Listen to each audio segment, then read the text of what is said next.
एक हाथ में सुलह का प्रस्ताव और दूसरे हाथ में विनाशकारी हथियार। क्या हॉर्मूज के समंदर में शांति सिर्फ एक छलावा है?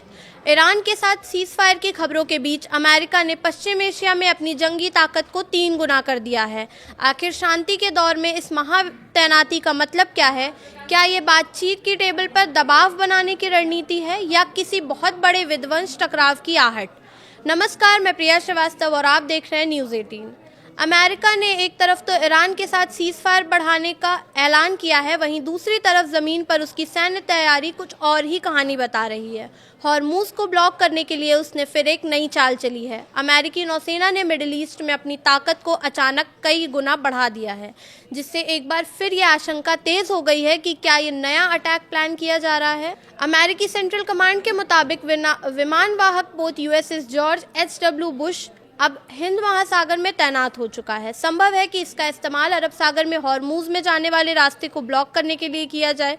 हॉर्मूज जाने के लिए जहाज अरब सागर से पहले ओमान की खाड़ी में जाते हैं, वहां से वो हॉर्मूज पार कर फारस की खाड़ी में पहुंचते हैं। खास बात यह है कि इसके साथ अब इस इलाके में एक साथ 3 अमेरिकी एयरक्राफ्ट कैरियर मौजूद हैं, जो इराक और अफगानिस्तान युद्ध के बाद पहली बार हुआ है। US नेवल इंस्टीट्यूट पर छपी खबर के मुताबिक पहले से USS अब्राहम लिंकन अरब सागर में तैनात है, जबकि USS गेराल्ड फोर्ड लाल सागर में ऑपरेशन कर रहा है। अब तीसरे कैरियर की एंट्री ने पूरे क्षेत्र में अमेरिकी सैन्य ताकत को चरम पर पहुंचा दिया है। अब सवाल ये है कि एयरक्राफ्ट कैरियर पूरा अफ्रीका घूमकर क्यों आया?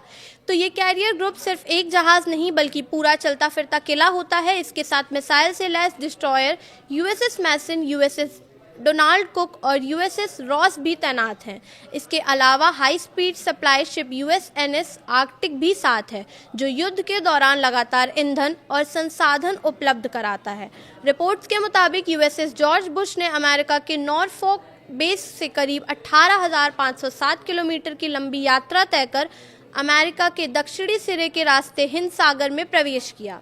ये असामान्य रूट इसलिए चुना गया क्योंकि लाल सागर के बाब अल मंदेब इलाके में सुरक्षा खतरे बढ़े हुए हैं। इस पूरे घटनाक्रम के बीच अमेरिकी राष्ट्रपति ट्रंप ने ईरान के साथ सीज़फायर बढ़ाने का ऐलान किया है, लेकिन साथ ही उन्होंने सेना को पूरी तरह तैनात रहने का आदेश भी दिया है। रिपोर्ट्स के मुताबिक अमेरिका एक डुअल स्ट्रैटेजी पर काम कर रहा है, यानी एक तरफ बातचीत की पेशकश, दूसरी तरफ भारी सैन्य दबाव। फाइनेंशियल टाइम्स की रिपोर्ट के अनुसार अमेरिका करीब 10,000 अतिरिक्त सैनिकों को भी इस क्षेत्र में भेज रहा है। इनमें मरीन एक्सपेडिशनरी यूनिट्स शामिल हैं, जो तेज़ी से हमला और ऑपरेशन के लिए जानी जाती हैं। 3 एयरक्राफ्ट कैरियर, हज़ारों सैनिक और लगातार बढ़ती तैनाती एक बार फिर ये सब संकेत दे रहे हैं कि अमेरिका सिर्फ बातचीत पर भरोसा नहीं कर रहा। फिलहाल इस वीडियो में इतना ही। ऐसे ही और वीडियोज़ के लिए देखते रहिए न्यूज़ 18।